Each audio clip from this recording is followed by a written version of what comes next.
A word before we begin. There are stories that find us when we need them most. This is a tale from the Old West, not the West of gunfights and glory, but the quieter one. The West of folks who carried wounds no one could see, of small kindnesses offered when no one was watching, of two souls who had every reason to give up on humanity, yet somehow found their way back to trusting again. I wrote this for those of us who have lived long enough to know that healing rarely comes with fanfare. It comes in moments, a cup of coffee shared in silence, a door left unlocked, a name spoken with respect when the world has stripped you of everything else. If you have ever felt invisible or wondered whether your best years were behind you, this story is for you. It is proof that a fresh start exists, even in the harshest of places, that folks can change, that it is never too late to become the person you were meant to be. So settle into your chair, pour yourself something warm, and let me take you back to a dusty cattle town called Haskell Springs, in the summer of 1882, where a woman with nothing left walked straight into the path of a man who had stopped believing he deserved anything at all. The whispers started before she reached the general store. Ayanna felt them first, a shift in the air, the way birds go quiet before a storm. She did not turn her head. She had learned years ago that looking at people who did not want to be caught staring only made things worse. Her moccasins raised small clouds with each step. The wool blanket roll on her shoulder had faded from blue to the color of old bruises. Everything she owned in this world weighed less than a newborn calf. The smell of the town wrapped around her horse manure baking in the afternoon heat.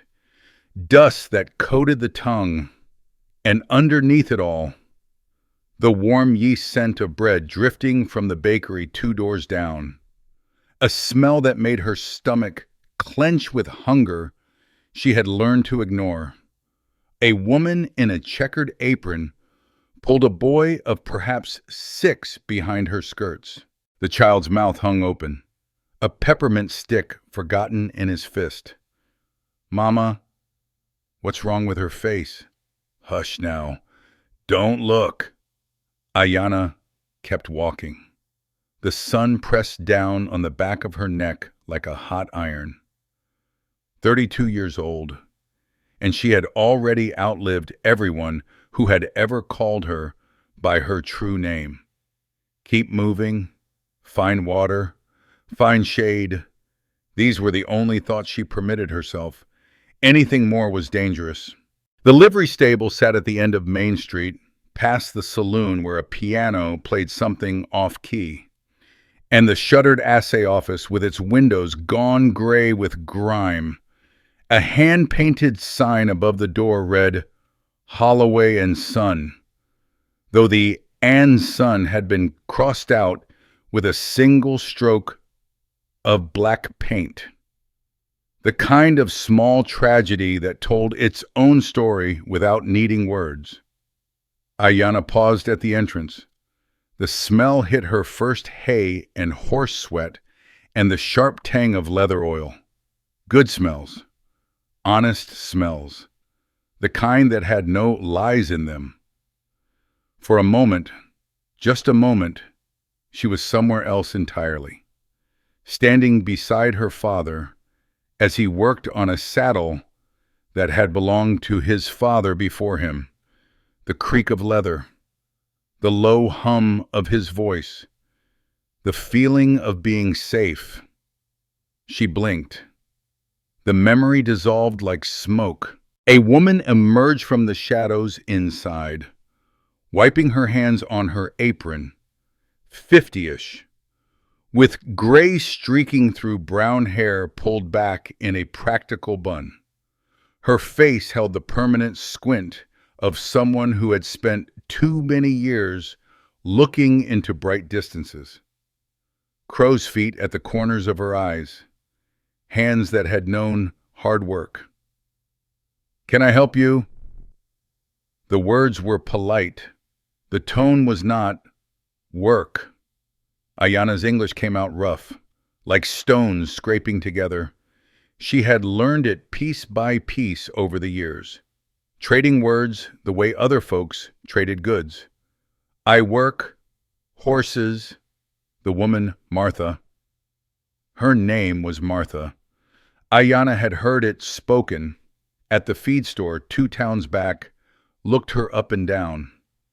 Taking inventory, the way you'd look over a horse you weren't sure about buying.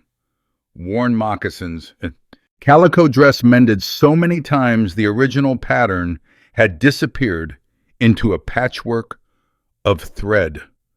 Blanket that had seen better decades. "My husband does the hiring." Martha reached for a tin dipper hanging by the water barrel, the metal worn smooth from years of hands. "He's not here." She filled the dipper and held it out, arm extended to its full length. The distance between them could not have been more clear if she had drawn a line in the dirt. Ayana took the water, drank. The coolness ran down her throat, and she closed her eyes for just a second, letting herself feel something other than thirst. When he come back tomorrow, maybe the day after. Martha was already retreating toward the interior of the stable, her boots scuffing against the hard-packed dirt floor. "But I'll tell you straight, he won't hire your kind. Hasn't ever. Won't start now, your kind." The words landed somewhere in Ayana's chest, in that place where she had learned to store all the things she could not afford to feel. A locked room, a closed door. She had built it strong over the years. It held. "I wait," she said. Martha stopped, turned. Something flickered across her face. Irritation, certainly, but underneath it, something else. Something that might have been recognition. The look of someone who knew what it was like to have no good choices. "There's a hayloft up those stairs. Nobody uses it. You can sleep there tonight, but you'll have to be gone by morning, before Jacob gets back." Ayana nodded once.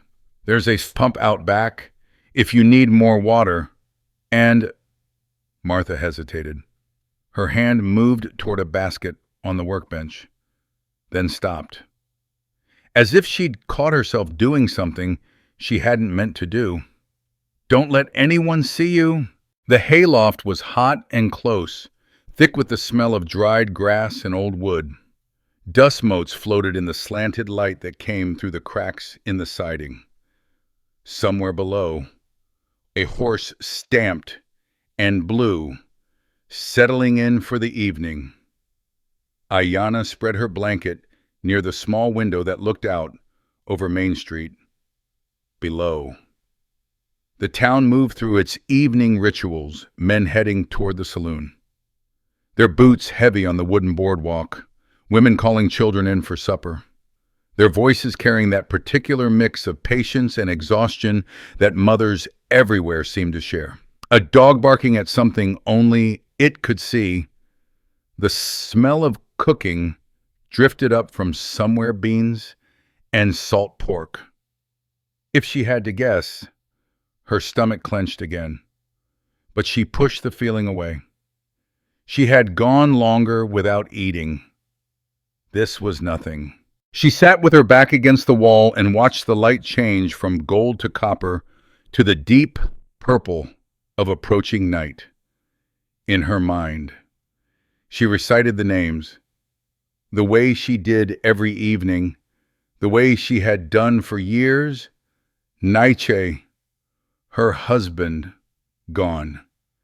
Ishta, her daughter, 4 summers old when they took her, gone. Cochise's band, her people, scattered to the winds.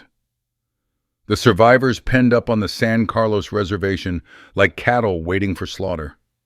She was the one who had slipped through, the one who had learned to walk so quietly that even the soldiers forgot she existed, the one who had become a ghost long before she stopped breathing.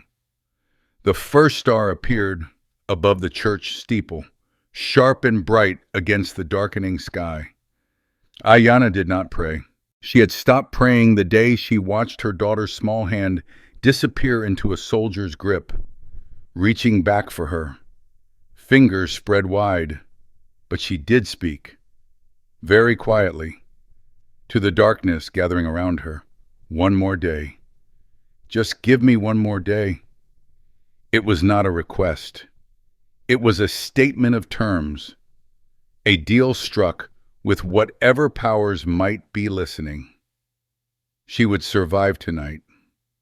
Tomorrow, she would find a way.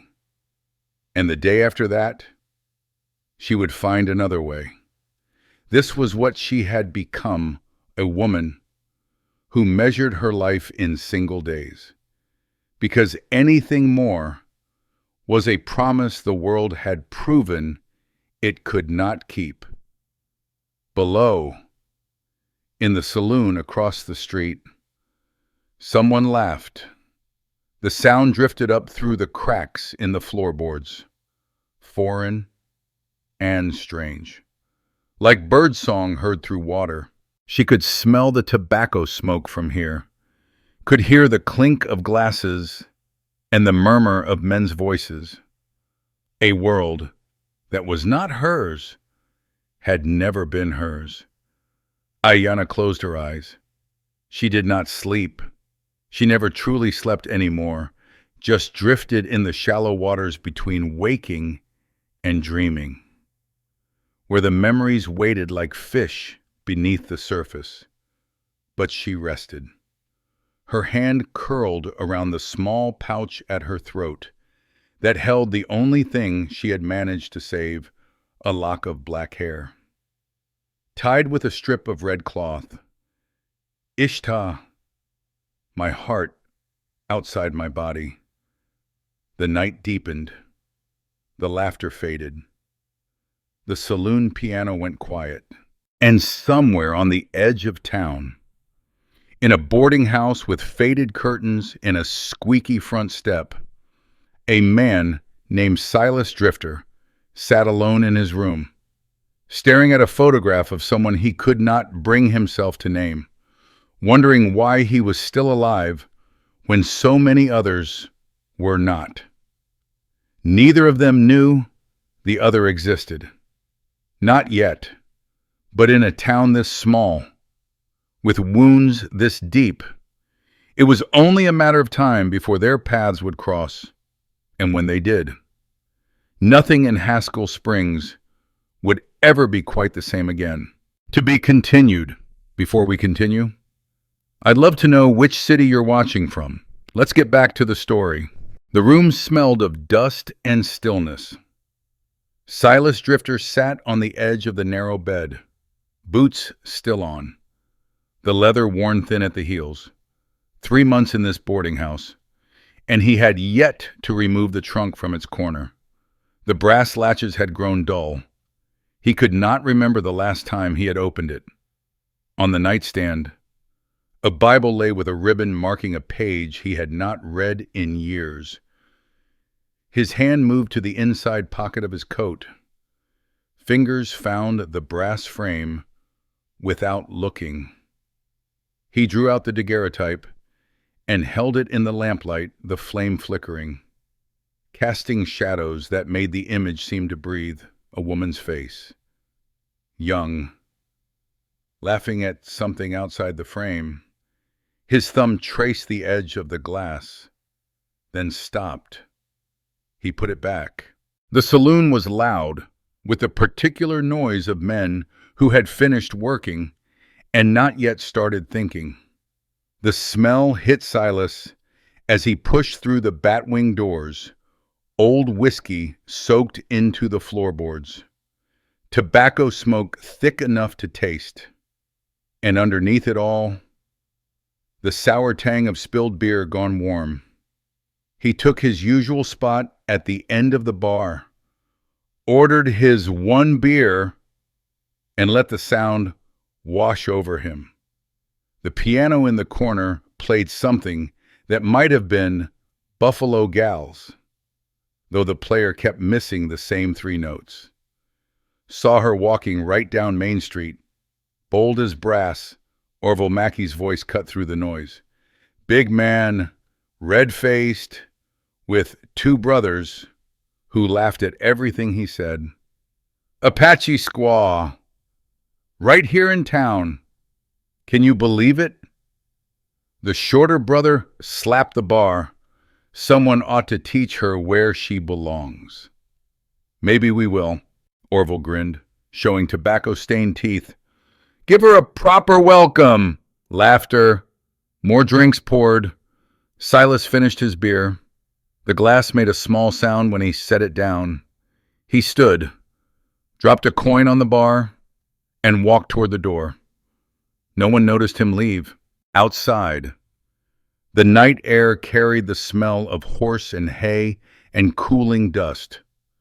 Crickets had started up somewhere in the grass beyond the livery. Silas leaned against the porch railing and pulled tobacco from his pouch. His fingers rolled the paper with the ease of long practice. He did not light it. Across the street, the livery stable sat dark and quiet. But up in the hayloft, through the small window, a faint glow flickered. Someone had lit a candle. He thought of what Orville had said. The tobacco sat unlit between his fingers. Then the light went dark, as if whoever was up there had decided that being seen was too great a risk. To be continued. The water in the horse trough had gone cold overnight.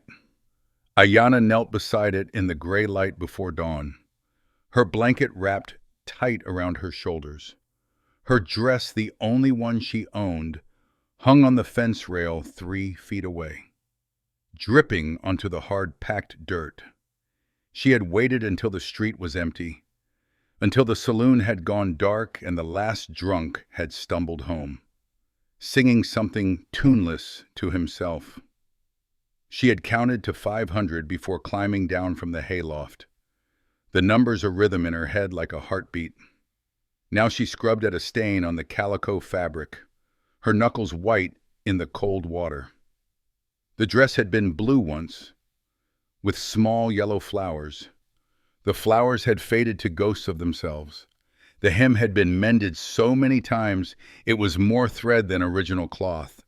But it was hers, the last thing that was truly hers. A horse shifted in one of the stalls behind her, the sound of hooves on straw, somewhere across town. A rooster crowed once, twice, announcing a day that had not yet decided what it wanted to be. The air smelled of wet earth and horse and the particular freshness that came before sunrise. Ayanna breathed it in, letting herself feel, just for a moment, something other than the constant hum of vigilance that had become her companion. She did not hear the footsteps until they were already too close. Well, well. The voice came from her left. Ayanna's hands went still in the water. Look what we got here, boys. She did not turn, did not move. Her fingers curled around the wet fabric of her dress, the only anchor she had. 3 sets of boots on dirt, heavy, slow. The sound of men who knew they had all the time in the world. Didn't I tell you she'd still be here? Orville Mackey stepped into her line of sight, big, red-faced.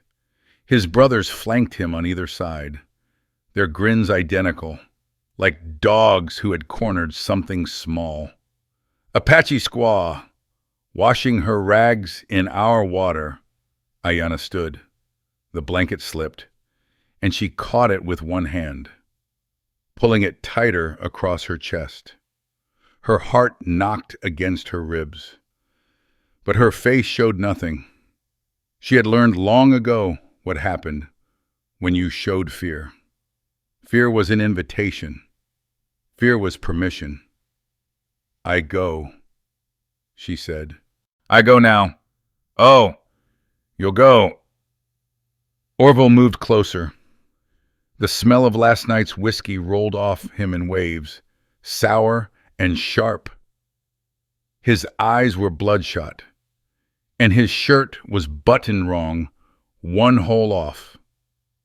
The way a man dressed when he hadn't slept.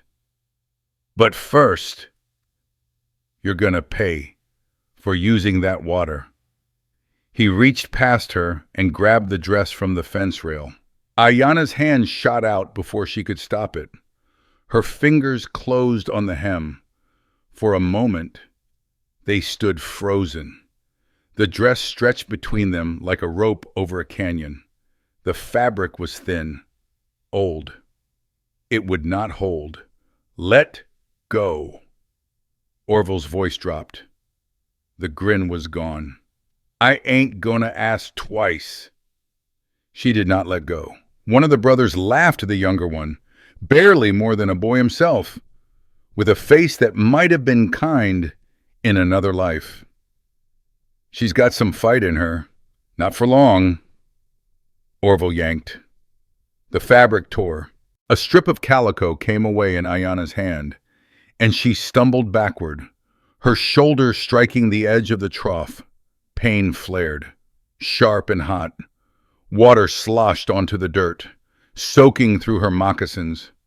Orville held up the dress, examining the new rip in the bodice the way a man might examine a trophy. "Look at that. Ruined it." He turned to his brothers. "Reckon we'll have to take the whole thing. Payment for damages." The younger one moved toward her. "Maybe the blanket too. Seems only fair." Ayanna pressed her back against the trough. The wood was rough through the wool, every splinter and crack pressing into her skin. She could feel her pulse in her throat, in her wrists, in the place where her shoulder throbbed. Run, climb, hide, but there was nowhere to go. They had positioned themselves between her and the stable door, between her and the street, between her and every exit she had mapped in her mind during the long hours of the night. "Come on now."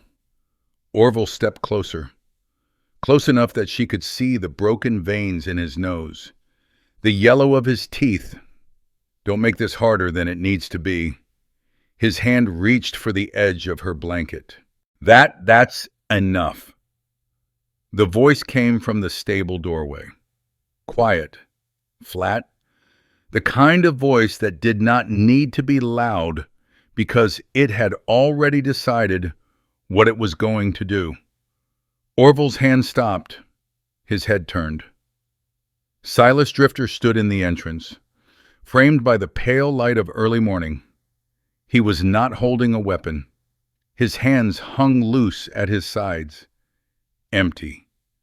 His face showed nothing at all, not anger, not fear, not even interest, just the weathered blankness of a man who had seen too much to be surprised by anything.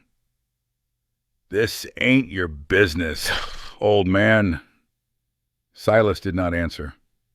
He walked forward, not fast, not slow, each boot strike measured and deliberate. Like a man walking into church, he passed Orville without looking at him, past the brothers as if they were fence posts, as if they were not worth the effort of acknowledgement.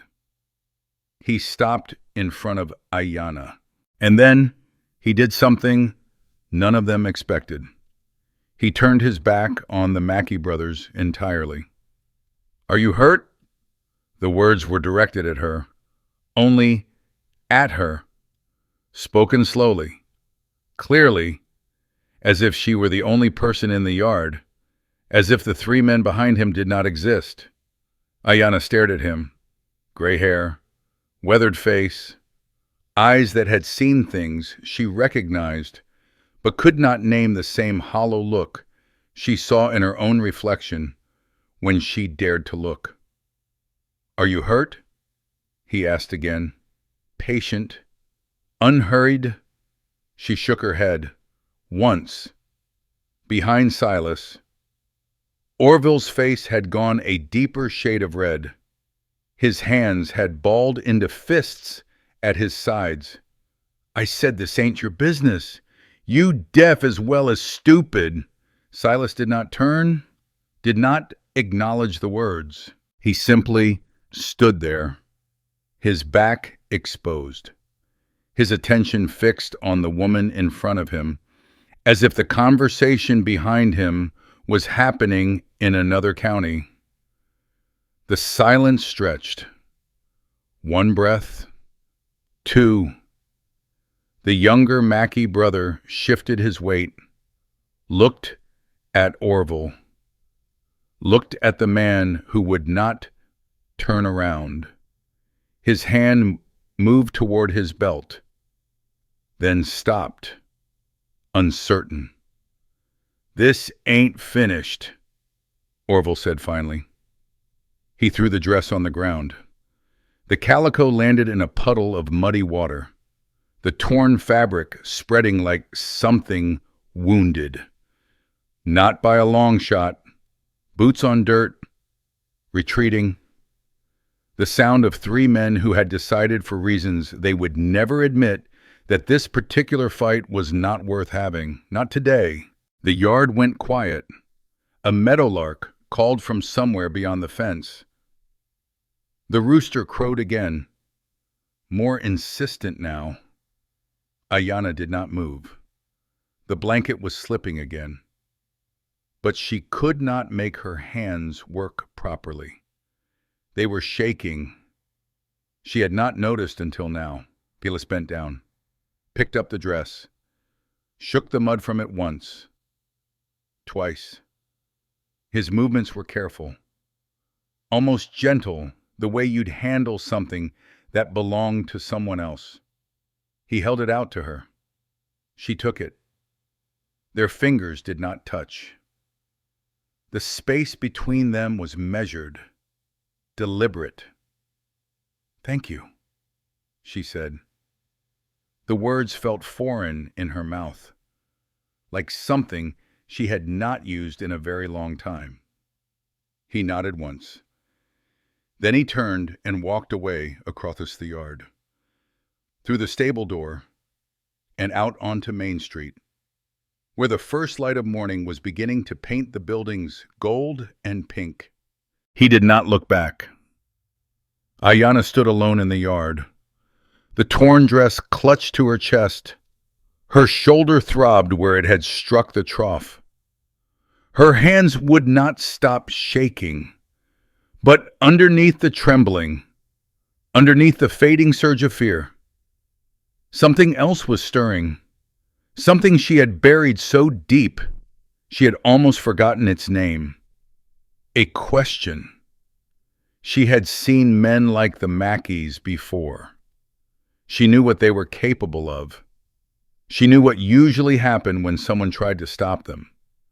So why had this stranger, this gray-haired man, who moved like he carried the weight of the world in his pockets, turned his back on three men as if they were nothing? And more importantly, why had they let him? She looked down at the dress in her hands. The new tear gaped like a wound that would need mending. Across the street, the saloon door opened, and someone stepped out onto the porch. Orville Mackey, he was watching her. His face was calm now, but his eyes held something that made her stomach clench. The look of a man who had been made to feel small and was already planning how to feel big again. He raised one hand in a slow, deliberate wave. Then he smiled. To be continued. 3 days. That was how long it took for the story to spread to every corner of Haskell Springs. Ayanna heard it in fragments, drifting up through the floorboards of the hayloft like smoke. Voices at the water pump, hushed and quick. Whispers between women hanging laundry on lines that sagged with the weight of wet cotton. The particular silence that fell whenever she appeared at the edge of someone's vision. Conversations stopping mid-sentence. Eyes sliding away. The old soldier, the Apache woman, the Mackey boys backing down. The details shifted with each telling, the way stories do when they pass through enough mouths. In some versions, Silas had drawn a gun. In others, he had spoken threats so terrible that Orville had turned white as fresh linen. By the third day, half the town reckoned he had killed 12 men in the war, and the other half was certain he was touched in the head. No one asked Ayanna what had actually happened. No one ever asked. She was mending the tear in her dress when the footsteps came. Light. Hesitant. The sound of someone trying not to be heard shoes instead of boots. The careful tread of a woman who did not want to explain where she was going. Ayanna set down the needle. Her hand moved to the small knife she kept tucked in her blanket roll. The blade was dull, better for cutting rope than for fighting, but the weight of it steadied her. A shadow fell across the hayloft opening. "Hello?" A woman's voice, soft, uncertain. "Are you up there, child?" Ayanna did not answer. The shadow moved. A gray head appeared at the top of the ladder, followed by a face lined with 60 years of sun and worry, and something else. Something that looked almost like determination. The woman climbed the last few rungs with the careful deliberation of someone whose knees had long since stopped cooperating, her breath coming short from the effort. She was carrying a basket covered with a red check cloth. "I'm Eleanor Whitmore." She stood at the edge of the loft, slightly out of breath, her eyes adjusting to the dim light. Dust motes floated between them like tiny stars. "My husband is the minister here. You might have seen the church white building. Steeple that needs painting." Ayanna's fingers tightened on the knife. Ministers meant sermons. Sermons meant conversion. Conversion meant the reservation schools where children went in speaking their mother's tongue and came out speaking only English, if they came out at all. But the woman did not move closer. She simply set the basket on the floor between them and stepped back, her hands folding in front of her apron, the way women did when they were trying to appear smaller than they were. "Bread, she said. "Baked it this morning, still warm. If you get to it quick. And apple preserves. Put them up myself last fall, from the tree in our yard." Ayanna looked at the basket. The smell reached her now, yeast and flour, and the sweet, heavy scent of apples cooked with sugar and cinnamon. Her stomach clenched so hard it nearly doubled her over. "Why?" Mrs. Whitmore's hands twisted together. Her wedding ring, a thin gold band, worn almost smooth, caught the light from the window. "The Book of Ruth," she said quietly. "Where you go, I will go.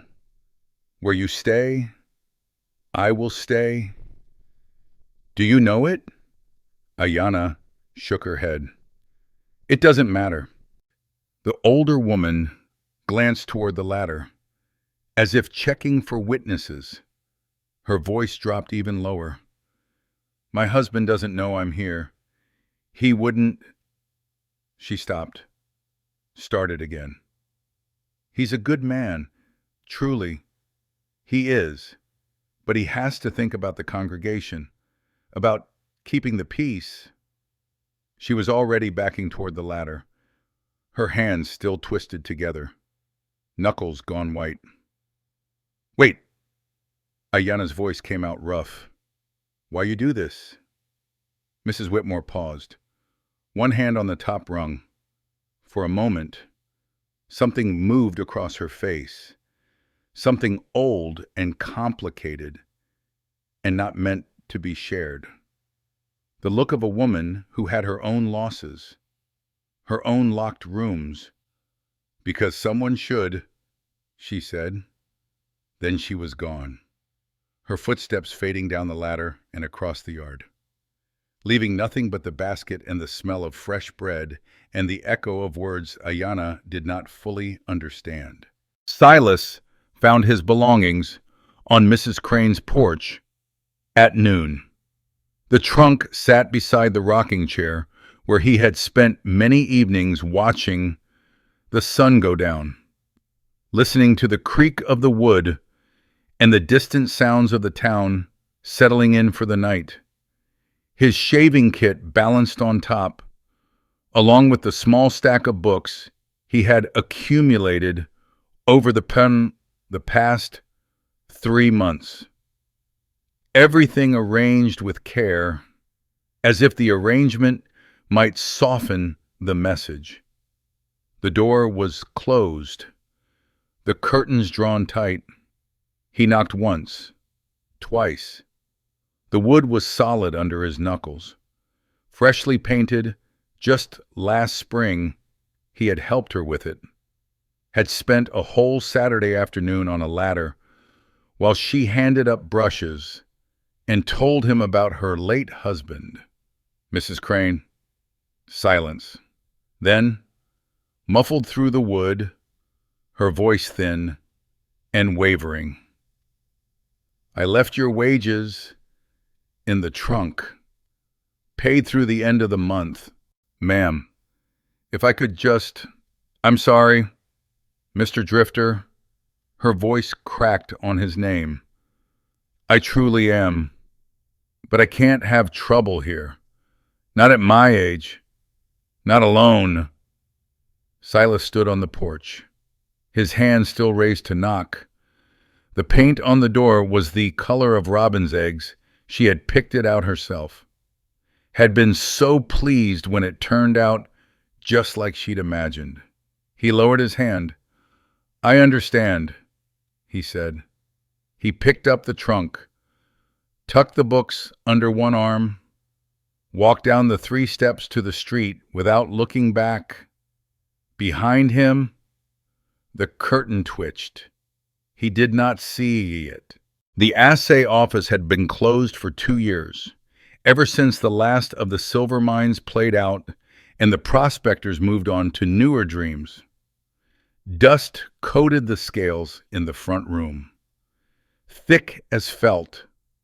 Cobwebs draped the corners, and the air smelled of must and abandonment and something else, the particular sadness of places that had once mattered and no longer did.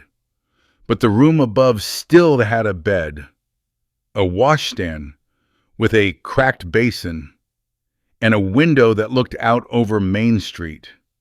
The owner, a man named Gruber, who ran the feed store and owned half the empty buildings in town, had shrugged when Silas asked about renting it. $1 a week, paid in advance. He had not looked up from the ledger he was pretending to study. I don't care what you do up there, as long as you don't burn the place down. Silas had paid for a month, Now he sat on the edge of the narrow bed, his trunk unopened in the corner, and listened to the sounds of the town going about its business below. Wagon wheels on dirt, a dog barking, children's voices, high and bright, cut short by a mother's call to supper. The room smelled of dust and old wood and loneliness. He reckoned he would get used to it. The general store smelled of coffee beans and lamp oil and the particular staleness of goods that had sat too long on shelves. Silas moved through the aisles with his head down, collecting what he needed: tobacco, matches, a tin of beans. The motions were automatic, requiring no thought of the same motions he had made in 100 stores, in 100 towns. At the counter, Jacob Holloway weighed the items without speaking. His face was blank, carefully neutral, but his hands moved with unusual deliberation, the hands of a man who was thinking hard about something he did not want to say. "That'll be 65 cents. Silas reached for his coin purse. Holloway's hand shot out, adding something to the pile. A paper sack, brown and unmarked. "Coffee," he said, still not meeting Silas's eyes. "Arbuckles on the house." Silas looked at the sack, looked at Holloway. "I didn't ask for—" "I know." Holloway's jaw tightened. "Just take it." The bell above the door chimed. Both men turned.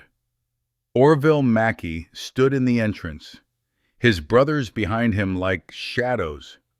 He did not come inside, just stood there, filling the doorway, blocking the light, his eyes moving from Silas to Holloway and back again.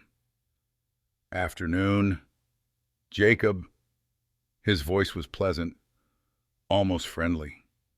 The voice of a man making a point without having to say what the point was. "Just wanted to let you know we'll be picking up our order tomorrow. Make sure it's ready." Holloway's hand had gone still on the counter. "It'll be ready?" "Good." Orville's gaze settled on Silas. "Held. Wouldn't want any delays." He smiled, tipped his hat, stepped back onto the boardwalk.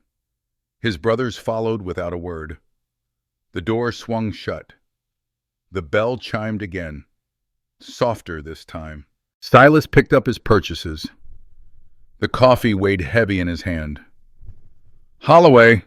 The man finally looked at him. There was something in his eyes, not quite fear, not quite defiance. Something caught between the two, struggling to find its footing. "Why," Holloway's throat moved. His voice, when it came, was barely above a whisper. "Because my wife told me what you did."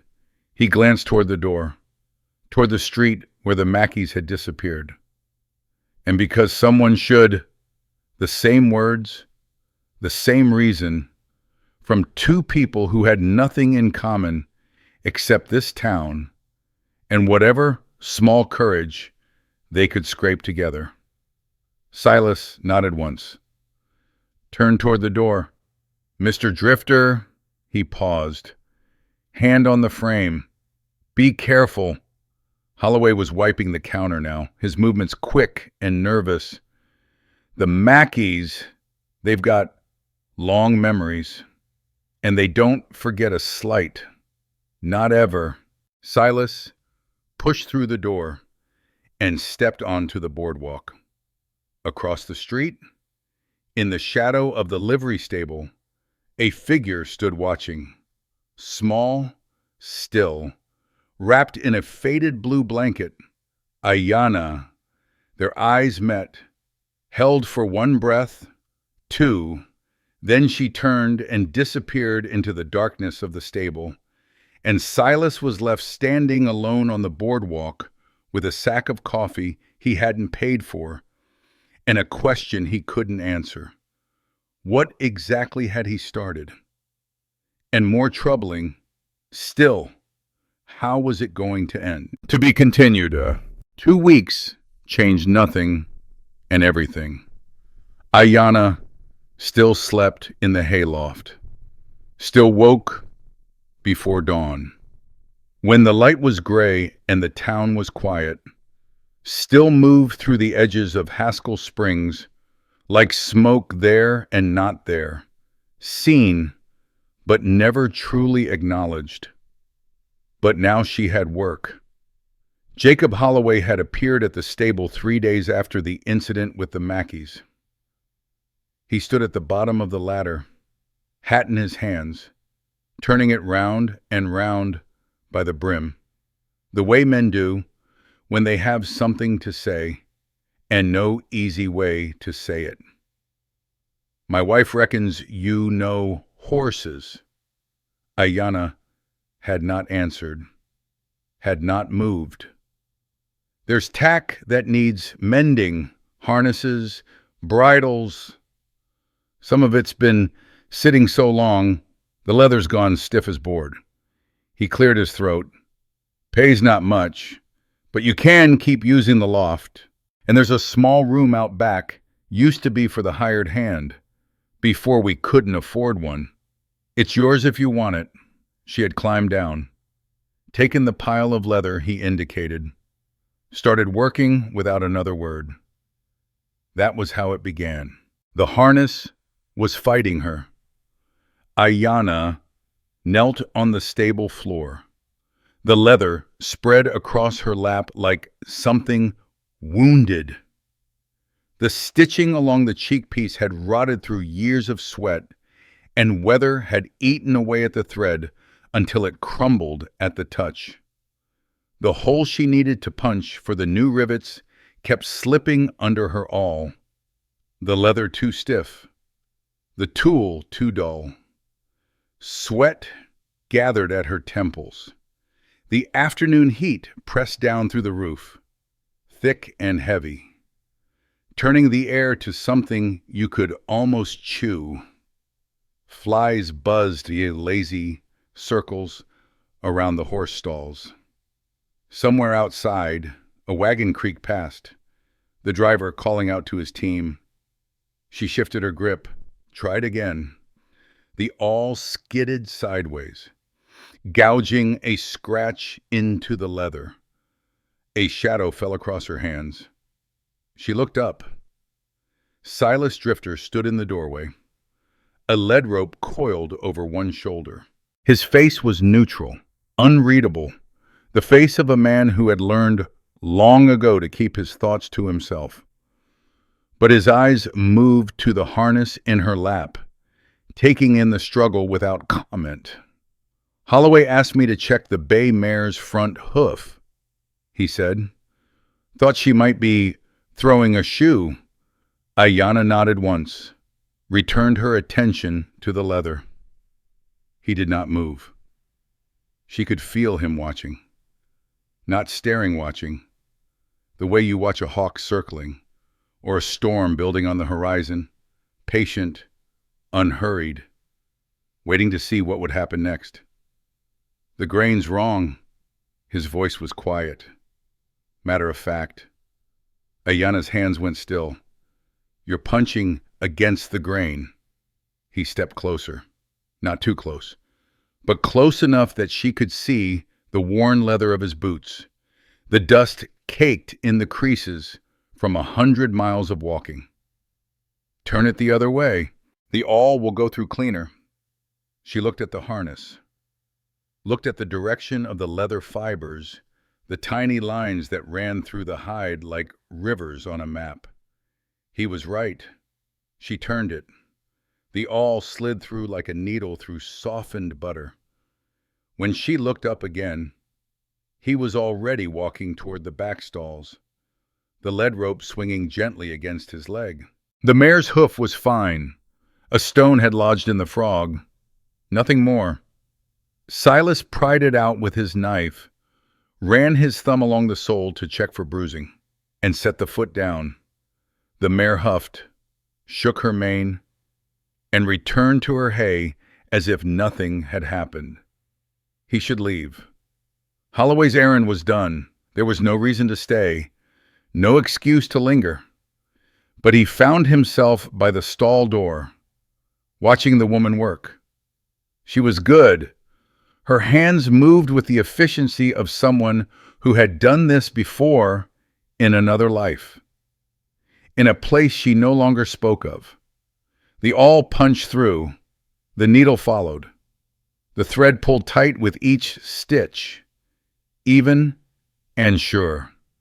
She did not look at him, did not acknowledge his presence. He understood. He would have done the same. The harness was finished by the time the light began to change. Ayanna held it up, examining the stitching in the golden rays that slanted through the gaps in the siding. Late afternoon light, the kind that made everything look softer, kinder, more forgiving than it really was. The work was solid, even. It would hold. She set it aside and reached for the next piece, a bridle with a cracked brow band and buckles gone green with age. Behind her, Silas was still there. She had heard him moving through the stable all afternoon, checking water buckets, adjusting blankets on the horses, sweeping the aisle with a broom that had seen better years. Small tasks that did not need doing. Reasons to stay without having to explain why. She understood. She would have done the same. The bridle's leather was stiff with neglect. She worked oil into it with her fingers, coaxing life back into something that had been left to rot. The smell of it filled her nose. Neat's foot oil, rich and heavy. The smell of her father's hands after a day working saddles. Footsteps approached, stopped. A hand appeared in her peripheral vision, holding something out. She looked. A saddler's awl, better than the one she had been using. The handle was worn smooth from years of use, polished by palm and time until it gleamed like old bone. The metal tip was still sharp. Easier with the right tool, he said. She took it. Their fingers did not touch the space between them, measured, deliberate. A distance both of them maintained without discussing it. She nodded once. He stepped back. That was all. Evening came slow and golden, the way it did in late summer when the days stretched long and the heat finally began to release its grip. Ayanna sat on a hay bale near the stable's back door. The day's work finished, her hands still smelling of leather oil and horse sweat. The bridle lay across her knees, waiting for tomorrow. Crickets had started up in the grass beyond the fence. A mourning dove called from somewhere in the cottonwoods, that low. Sad sound that always made her think of her mother singing. She heard him before she saw him. Bootsteps on packed earth. The creak of the door.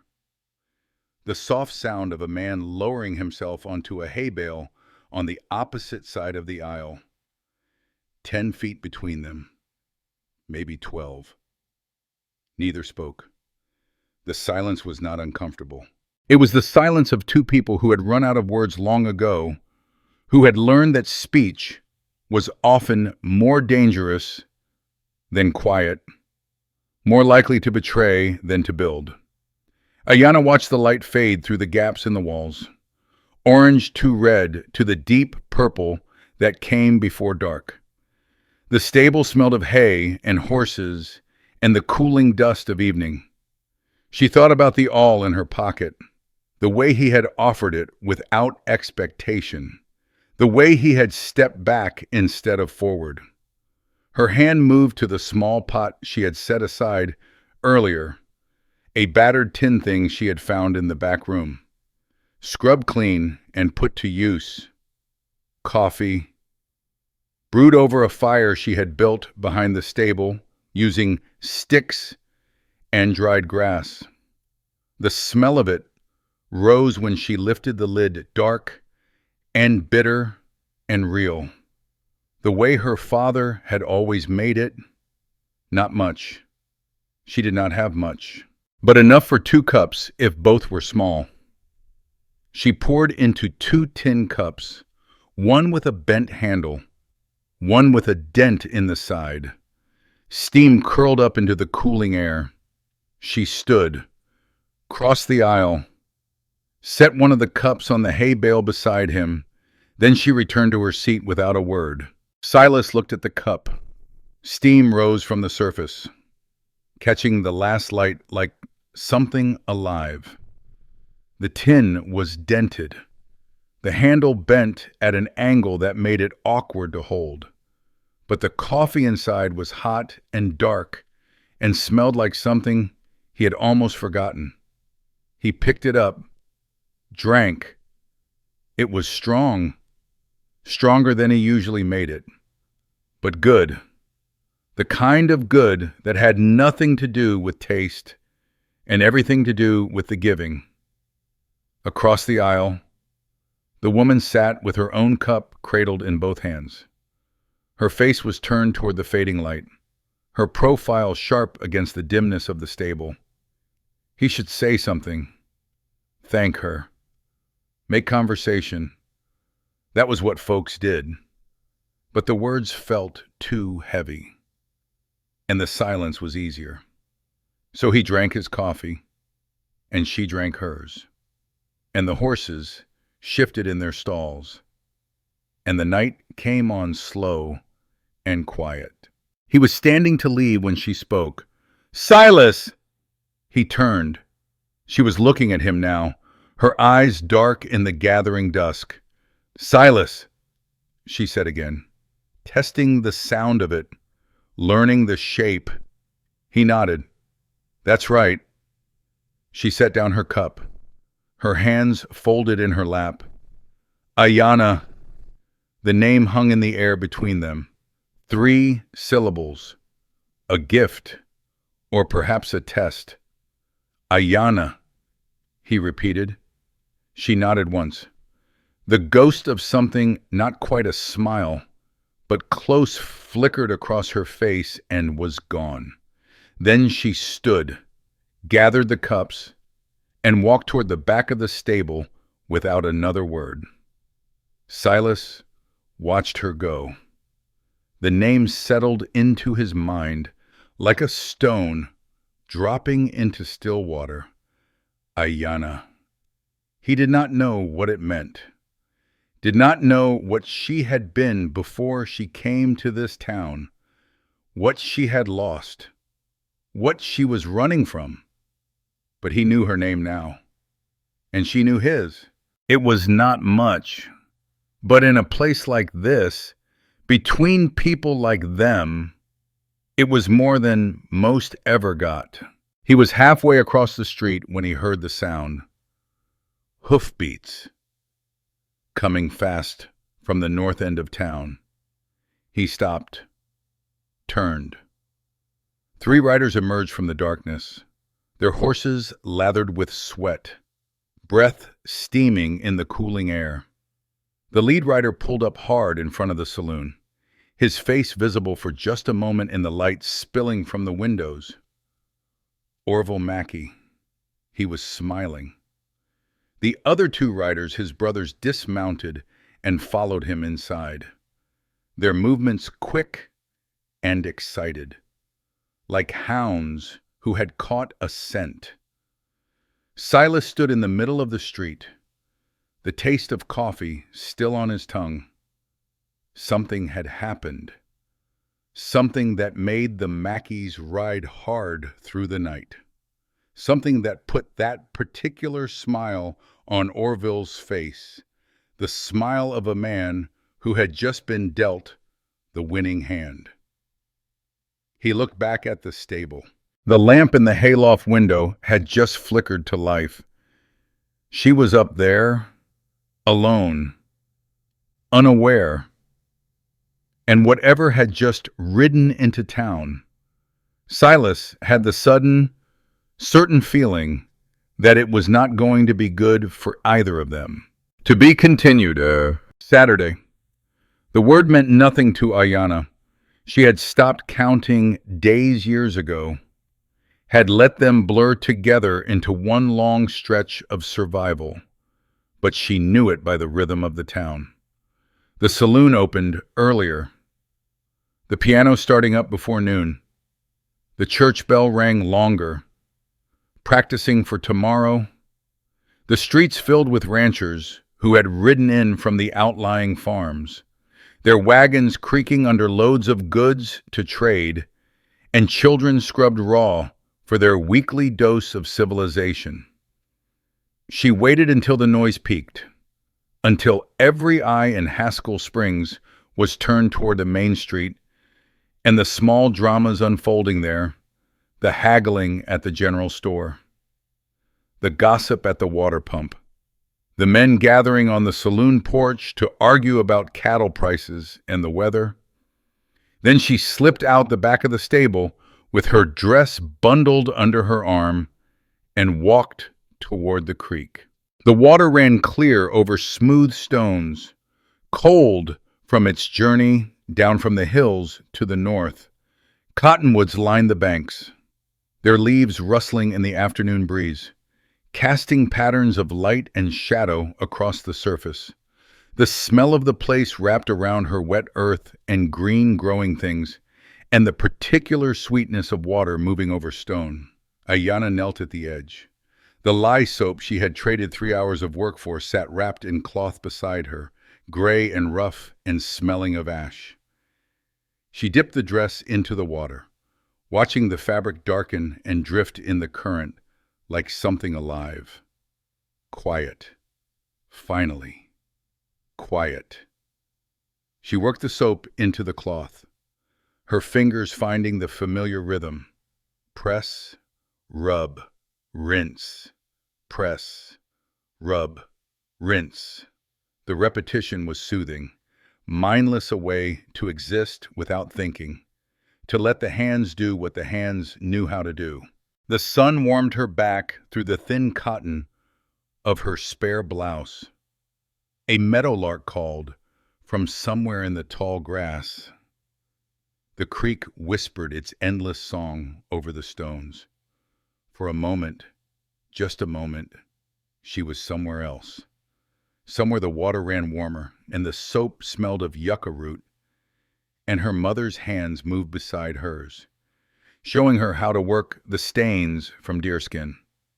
The sound of her mother humming, the feel of sun on her shoulders, the knowledge that she was safe, that she belonged, that tomorrow would come and be good.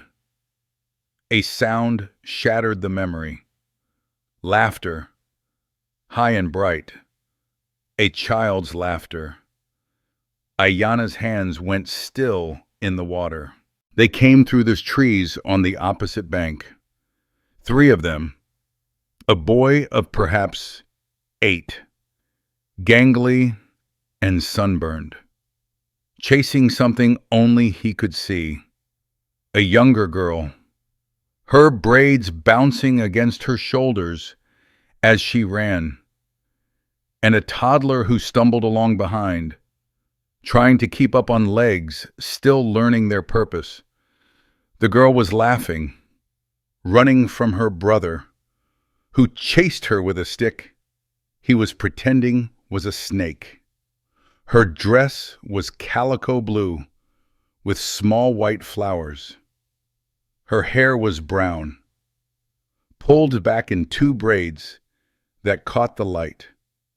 She was perhaps 4 years old, the same age, the same laugh, the same pitch, the same rise and fall, the same breathless joy that Ayana had not heard in the world tilted. The dress slipped from her fingers. She did not notice. The children's voices faded, replaced by something else, something older, something that lived in the locked room behind her eyes, the place where she had stored everything she could not afford to feel. The lock was breaking. Smoke. She could smell it now. Thick and black, carrying the scent of burning sage and something sweeter, something worse. The smell of hair catching fire, the smell of hide lodges collapsing into embers, screaming, not her own, others, many others, voices she knew, voices she had grown up hearing, the woman who had taught her to bead, the old man who told stories by the fire, the girls she had played with as a child, voices that called her name and then stopped calling, one by one, like candles being snuffed in a wind, running, her feet on hard ground, sharp stones cutting through her moccasins. The weight in her arms small, warm, struggling. Ishta, her daughter, 4 summers old, crying for her father, who was already rough hands, tearing, pulling. The weight ripped from her arms.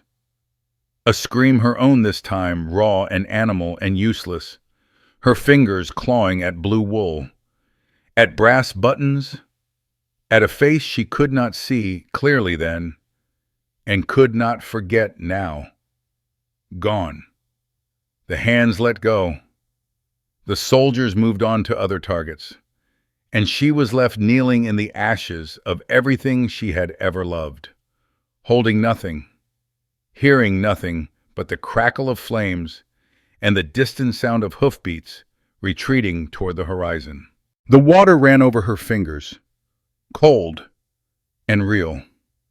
Ayanna did not move. Her dress floated in the current, half washed, forgotten. Her hands hung limp in the stream, the knuckles white, the skin going numb from the cold. She could not feel them anymore, could not feel anything except the weight of the memory pressing down on her chest like a stone. She was not by the creek anymore. She was somewhere else. Somewhere the smoke never cleared and the screaming never stopped, and her daughter's face grew fainter each year. No matter how hard she tried to hold on to it, the children across the bank had moved on. Their laughter faded into the trees, replaced by birdsong and the whisper of wind through the cottonwoods. She did not hear any of it. Silas found her like that. He had seen the Mackey brothers riding north that morning. Their horses pointed toward the creek road. He had told himself it was coincidence, told himself she could take care of herself, told himself it was not his business, that he had already caused enough trouble by getting involved. He had followed anyway. Now he stood at the edge of the trees, watching the woman who knelt motionless by the water. Her back was to him. Her hands hung in the current. She had not moved in the time it had taken him to walk from the tree line to within 10 paces of where she knelt. He could see her breathing, slow, shallow, the breath of someone who was not entirely present, who had gone somewhere else and might not find their way back. He had seen this before, in the field hospitals after the war, in the eyes of men who had come back from places no one should have to go. Men who sat staring at nothing, their hands shaking, their minds trapped in memories that would not let them go. He did not speak, did not approach. He simply sat down on a flat rock 10 paces behind her, folded his hands in his lap, and waited. The sun moved, shadows shifted, the creek kept running, indifferent to the woman frozen at its edge, Silas watched a hawk circle overhead, riding the warm air rising from the valley floor, counted the beats of its wings, lost count, started again. A squirrel chattered from a nearby oak, scolding something only it could see. The smell of the creek, clean water, and wet stone mixed with the dry grass scent of late summer. He did not know how long they stayed like that. Long enough for the sun to drop toward the hills. Long enough for the air to cool and the light to turn from gold to amber to the deep orange that came before dusk. Long enough for her to come back. Ayana's fingers twitched. The cold registered first, then the wet, then the ache in her knees from kneeling on stones. For how long? She did not know. She pulled her hands from the water, looked at them as if they belonged to someone else. The skin was wrinkled, pale, the nails tinged blue from the cold. She reached for her dress. It had drifted downstream, caught on a root jutting from the bank. She pulled it back, wrung it out. The motion's automatic hands doing what hands knew how to do, while the rest of her slowly returned from wherever she had been. Behind her, a stone shifted. She turned. Silas sat on a rock 10 paces away.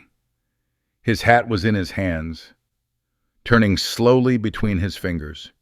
His face showed nothing at all. Not pity, not curiosity, not the particular hunger of men who sensed weakness and saw opportunity. He was just there, the way a tree is there, the way a rock is there. She did not know how long he had been watching, did not know how much he had seen, but he was not looking at her the way folks looked at something broken. He was looking at her the way you look at a horizon, the way you look at something you cannot change and do not try to. She turned back to the water, finished wringing the dress, stood on legs that trembled, pins and needles shooting through her feet as the blood returned. He rose when she rose, followed when she walked, kept his distance all the way back to town. Neither of them spoke. That night, the fire burned low in the iron ring behind the stable. Ayana sat on a folded blanket, her back against the weathered wood of the wall, her dress drying on a rope strung between 2 posts. The stars were coming out, one by one. Through the gaps in the roof, sharp points of light in the blackness above.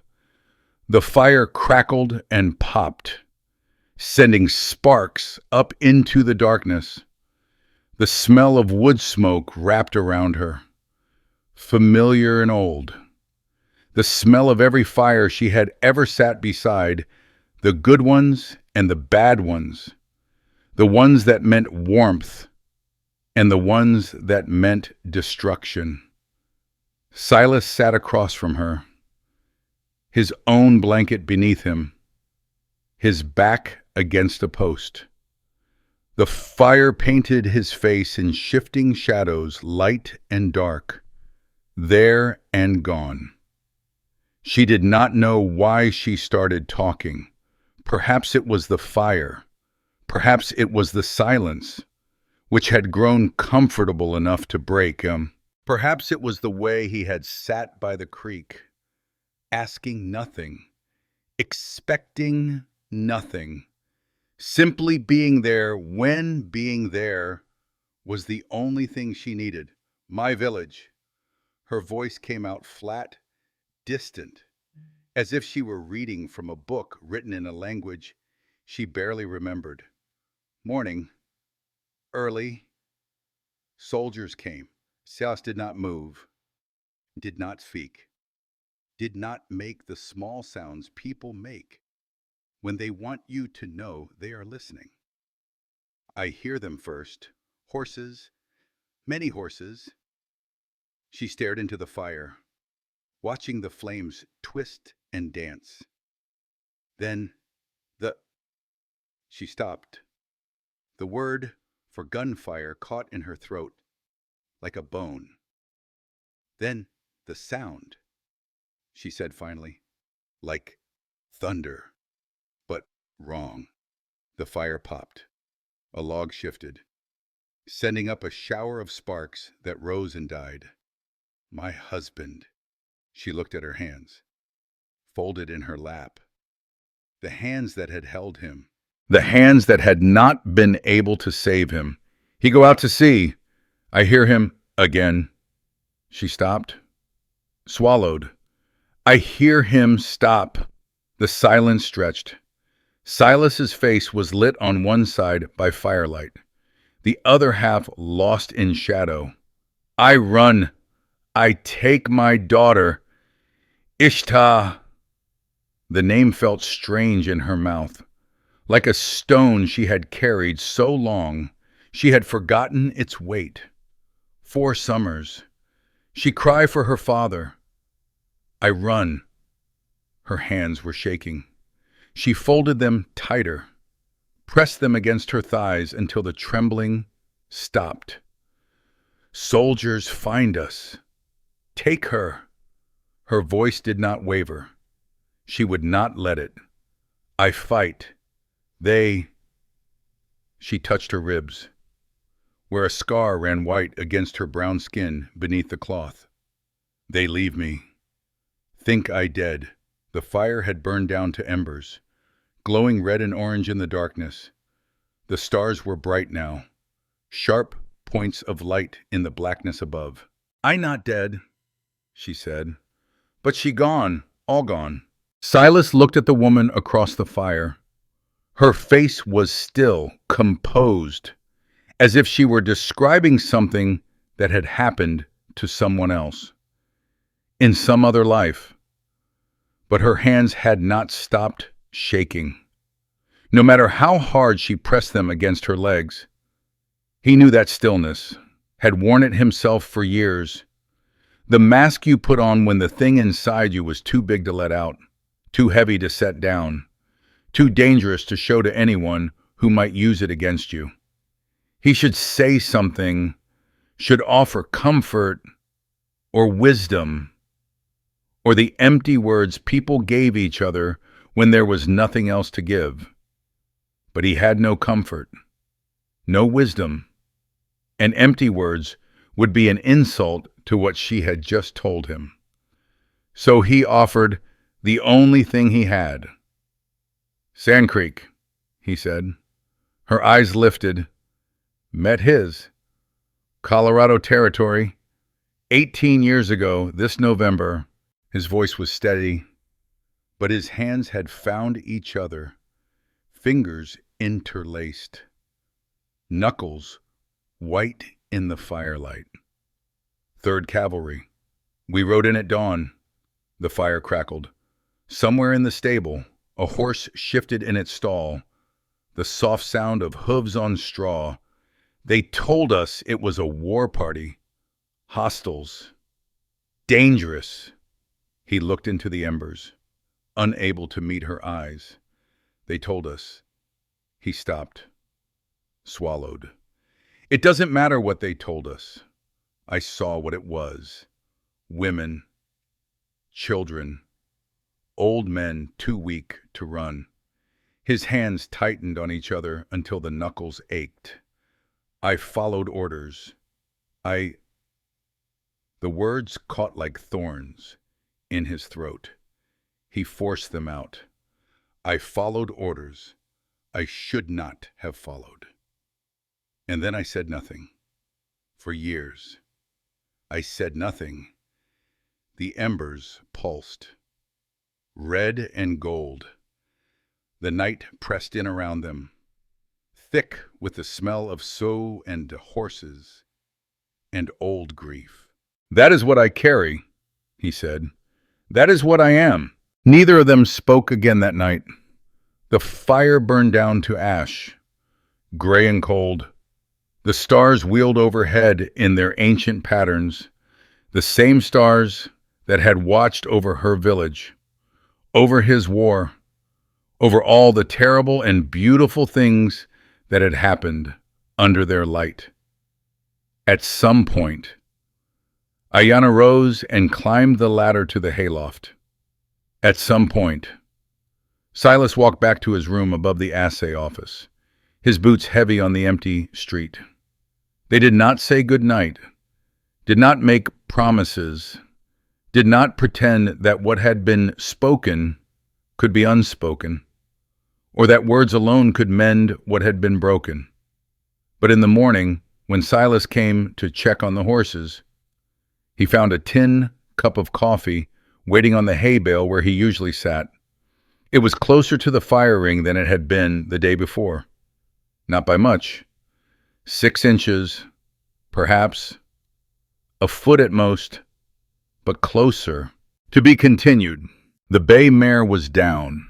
Ayanna saw it as soon as she stepped into the stable that morning, the horse lying on its side in the stall, flanks dark with sweat, legs pawing weakly at the straw.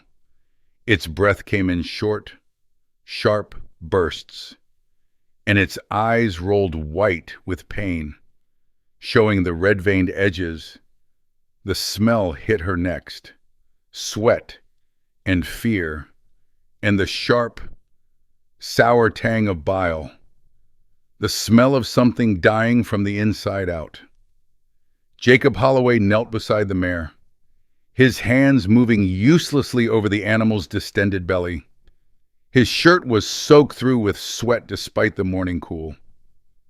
Straw clung to his trousers, his hair, the gray stubble on his jaw that said he had not slept, had not shaved, had not done anything except watch his livelihood twist itself apart. Easy, girl. Easa now. The mare's legs kicked, her head thrashed, neck straining, teeth bared. A sound came from her throat. Not a whinny. Something worse.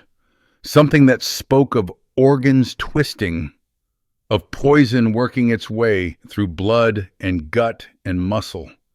Ayanna stepped closer. The straw was wet beneath her moccasins, wet with sweat, with urine, with whatever the horse had expelled in its agony. 2 more in the back, Holloway said without looking up. His voice was flat, hollowed out. The voice of a man watching everything he had built collapse in front of him. The chestnut and the roan. Same thing. Started about an hour ago. The crowd gathered before noon. Ayanna heard them from the small room behind the stable, where she had taken to sleeping, the room with the narrow cot and the window that looked out on nothing but the back wall of the feed store. Voices rising and falling, questions without answers, the particular buzz of folks who smelled trouble and wanted to be close enough to watch it unfold. She stayed inside, made herself small, made herself invisible. It did not matter. The voice carried clearly through the thin wooden walls. I seen her. Orville Mackey. Loud enough for everyone to hear. Last night, near the grain shed. Thought it was strange at the time. What business does an Indian woman have poking around where she don't belong? Murmurs.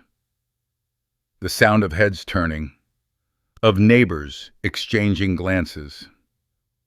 You sure about that? Orville, another voice. The sheriff, a thin man named Dawson, with a tin star and a reputation for taking the path of least resistance. Sure as I'm standing here, ask my brothers. They seen her too. More murmurs, louder now. The word Indian repeated like a drumbeat, passed from mouth to mouth until it became something else entirely age. Thief, poisoner. Ayanna's hands found the blanket roll in the corner. The familiar weight of it, the familiar motion of checking the ties, testing the straps. She had done this before. She would do it again. The knock came an hour later. Not Holloway's knock, his was heavy, apologetic.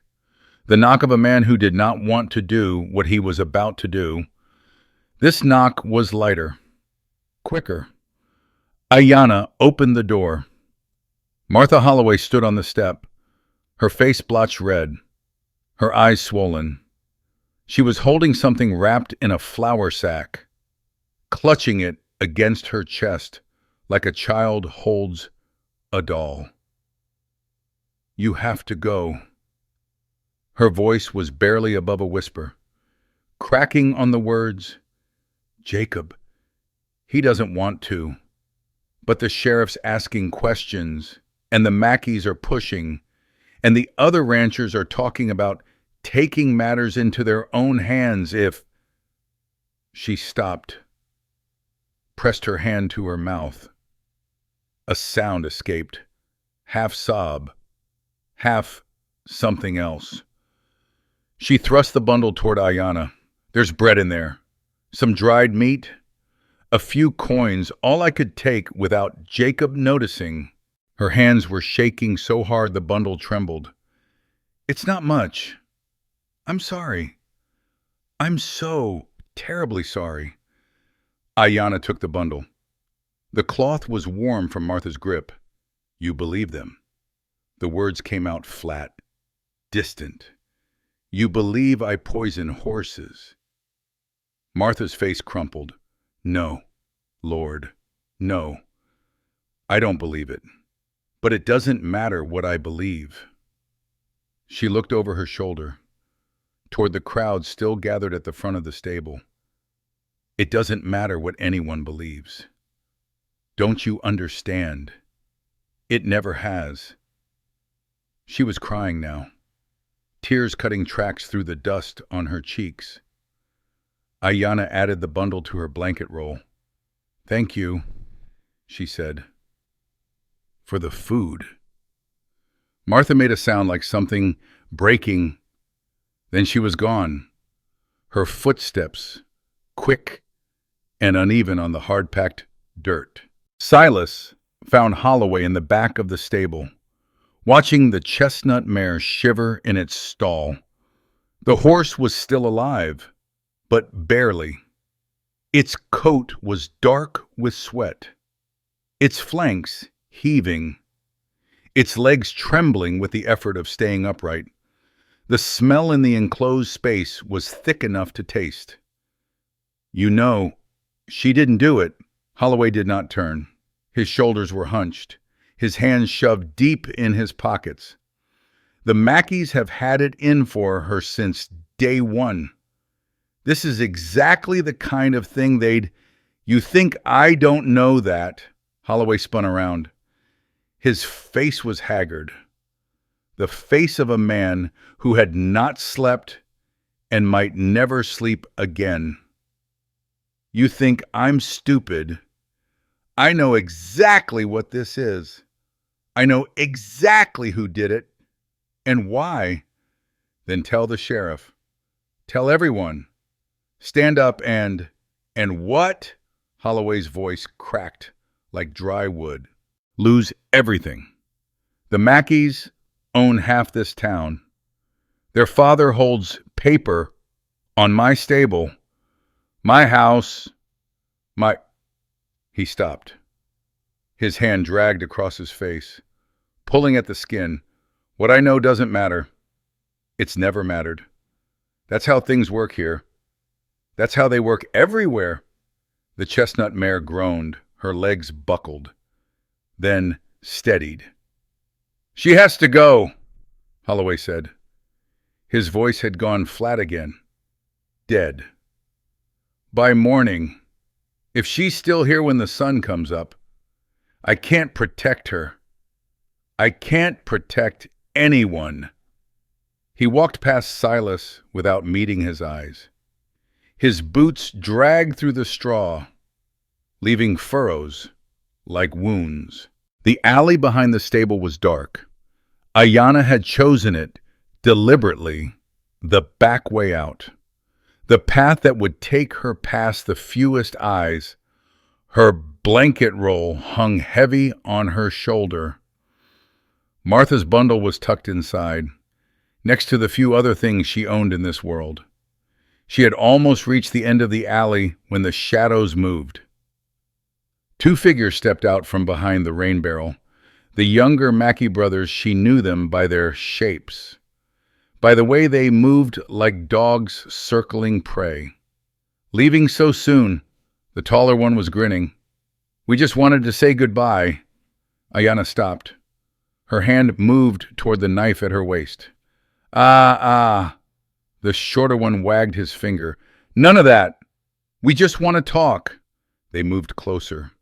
She stepped back. Her heel caught on something, a broken board, a stone. She could not see in the darkness, and she stumbled. The taller one lunged. His hand caught her blanket strap and yanked. She twisted, trying to keep her balance, but the momentum was against her. She went down hard, her knees striking the packed dirt, her hands shooting out to catch herself. They landed in mud. Not just mud, the runoff from the stable's waste pit, thick and black and stinking of manure and rotted straw. It oozed between her fingers, cold and foul, soaking through her sleeves to the elbow. The brothers laughed. "Look at that!" The taller one kicked her blanket roll into the muck. "Right where she belongs." Ayanna tried to rise. Her hands slipped in the filth, and she went down again, this time onto her side. The mud soaked through her dress. Her only dress. The one she had just washed. The one she had mended 100 times.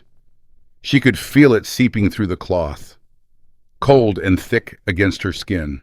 "Stay down." And the shorter one put his boot on her shoulder, pressing her into the muck. "That's where your kind belongs. In the dirt. With the rest of the animals." She could smell it now, the full force of it, filling her nose, her mouth. She gagged, turned her head, tried to breathe through her mouth, but the stench was everywhere, inescapable. The brothers laughed harder. "Hey!" The voice came from the mouth of the alley. Quiet, flat. "Silas, walk away." His silhouette blocked the faint light from the street. "Now!" The boot lifted from Ayanna's shoulder. She heard the brothers shifting, their laughter dying. "This ain't your concern, old man." "I'm making it my concern." A pause. The sound of boots on dirt retreating. This time, the brothers melting back into the shadows, their voices fading into muttered threats and promises of later. Then silence. Ayanna pushed herself up. Her hands were black with filth. Her dress was ruined, soaked through with muck that would never fully wash out, that would leave stains and smells no amount of scrubbing could remove. Her hair had come loose from its binding, strands of it plastered to her face with mud. She looked down at herself, at the mess she had become, at the woman kneeling in the dirt behind a stable, covered in filth, with nothing to her name but a muddy blanket roll and the charity of strangers. This was what she was, what she had always been, what she would always be. She did not cry. She had stopped crying years ago, had used up all her tears on things that mattered more than this. But something in her chest twisted, something old and buried, something she had thought was dead. Shame. The shame of being seen like this, of being reduced to this, of knowing that no matter how hard she worked, how quietly she lived, how invisible she tried to make herself, this was how it would always end. In the mud, in the dark, alone. Silas helped her stand. His hands were gentle, careful not to grip too hard, not to assume too much. He did not comment on the filth covering her, did not wrinkle his nose at the smell, did not look at her with the pity she dreaded more than hatred. He just helped her stand. "Come back to the stable," he said. "There's water. You can clean up before..." "Before what?" Her voice came out harsh, ragged. "Before I go. Before I disappear again." He did not answer. She bent down, picked up her blanket roll, soaked now, heavy with muck. The flour sack bundle had split open. Martha's bread scattered in the filth. Ruined. She looked at it for a long moment. Then she left it where it lay. "You don't have to go," Silas said. Ayanna straightened, looked at him.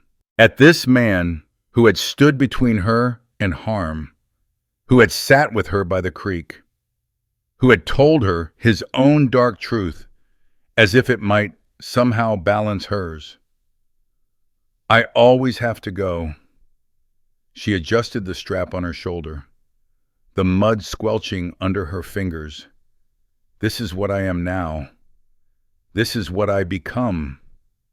She walked past him toward the stable, toward the pump in the back, toward whatever small dignity she could scrape together before the sun came up and she disappeared into the endless miles of nothing. He followed, kept his distance, said nothing, but when she reached the pump and began working the handle, water splashing into the trough, he spoke again. "Wait, one more day. Give me one more day." She looked at him over her shoulder.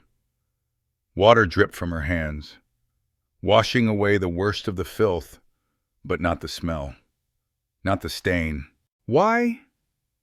He stood in the darkness, a silhouette against the faint glow of the street beyond. His face was hidden, his voice quiet. "I don't know yet," he said, "but give me one more day to figure it out." She turned back to the pump, worked the handle, let the water run cold over her arms, her hands, her ruined dress. One more day. She had said those words to herself 1,000 times.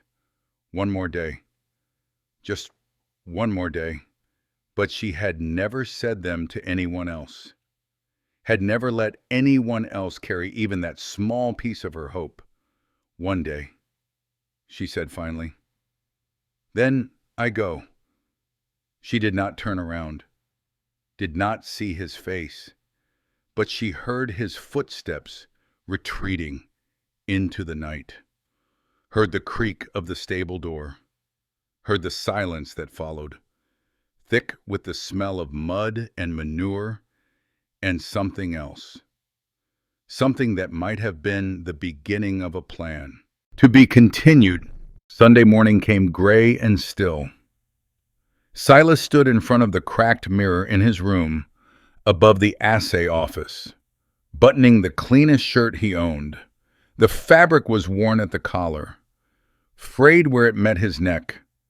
One elbow had been patched with cloth that did not quite match, but it was white, mostly white, and it was the best he had.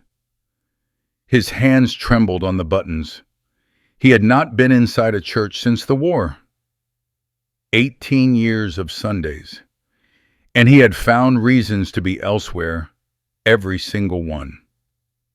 The hymns reminded him of things he wanted to forget: the chaplain's voice before battle, The prayers over fresh graves, the sermons had felt like accusations, all that talk of sin and redemption aimed directly at him. And the people, the good, decent, ordinary people who had never done the things he had done, their presence made him feel like something unclean. But today was different. Today, he had something to say. The church was small, whitewashed walls that needed painting, plain glass windows that let in the morning light without filtering it, wooden pews worn smooth by 3 generations of restless worshipers. The wood darkened where countless hands had gripped during countless prayers. The smell hit him as he pushed through the door candle wax and old hymnals, and the particular mustiness of a building used once a week and forgotten the rest. Underneath it, the faint trace of rose water from the women's Sunday best, and the sharper scent of hair oil from the men. The final hymn was ending. The congregation stood with their backs to him, voices raised in song, some strong, some wavering, all trying their best to carry the tune the wheezing pump organ laid down. Silas slipped into the last row. The pew creaked under his weight. A few heads turned, eyes widened. Whispers rippled through the back rows like wind through wheat. He kept his gaze forward. Reverend Whitmore stood at the pulpit, his hands raised, leading the final verse. His wife sat in the front row, her gray head bowed, her lips moving with the words. The hymn ended. People settled into their seats with the rustle of fabric and the creak of old wood. Children squirmed. Fans waved against the warmth that was already building, despite the early hour. The Reverend opened his Bible. The pages whispered as he found his place. "This morning," he said, "I want to talk about mercy." Silas barely heard the words. His pulse thudded in his ears, counting the minutes. His hands gripped the edge of the pew, knuckles white against the dark wood. He thought about the woman in the small room behind the stable, about the mud that had soaked through her dress, the shame on her face, the way she had said, "This is what I am now," as if it were simply a fact, beyond argument or appeal. He thought about the lie the Mackeys had told, and the way no one had challenged it, the way folks had nodded along, had accepted it, had been relieved to have someone to blame who was not one of their own. He thought about Sand Creek, about the smoke rising in the November dawn, about the sounds that still woke him in the dark hours before morning, sounds no amount of whiskey or distance or years could silence. "And so we are called to show mercy," Reverend Whitmore was saying, "even when it is difficult, even when it costs us something, for mercy that costs nothing." Silas stood up. The sound of the pew scraping against the floor cut through the sermon like a rifle shot. Every head turned. Every eye found the gray-haired man standing in the back row, his hat in his hands, his face pale in the light from the windows. Reverend Whitmore's mouth opened, closed. His hand, still raised in emphasis, slowly lowered. "Mr. Drifter." His voice was careful, uncertain. "Is there something I need to speak?" Silas's voice was rough, unpracticed. The voice of a man who had spent 18 years saying as little as possible. "If you'll allow it," the Reverend hesitated, looked at his wife. She gave an almost imperceptible nod, looked at the congregation, their faces a mixture of curiosity and alarm and the particular eagerness people get when something unexpected is about to happen. "This is irregular," he said. "Yes." Silas stepped into the aisle. It is. He walked forward. The floorboards creaked under his boots. Each step loud in the silence. People shifted in their seats, pulling back as if his presence might be catching. He stopped at the front of the church, turned to face the congregation.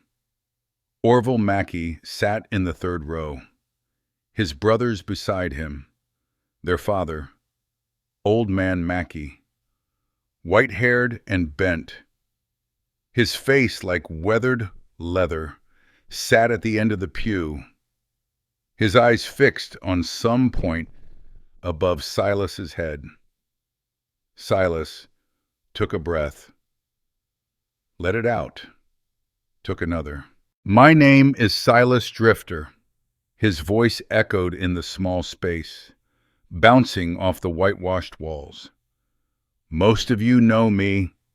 Some of you have heard things about me. Stories, rumors. He paused, swallowed. I reckon some of those stories are true. Silence, the kind of silence that presses on your ears. I'm not here to talk about the Indian woman. Not directly. He looked at the faces before him, some hostile, some curious, some carefully blank. I'm here to talk about myself, about what I did, about what I didn't do.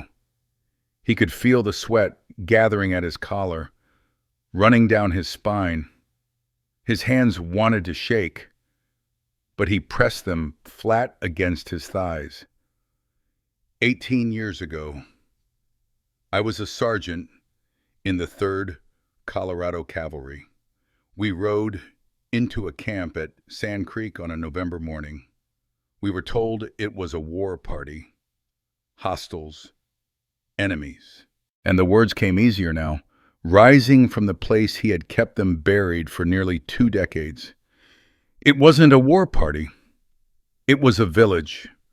Women, children, old men too weak to run.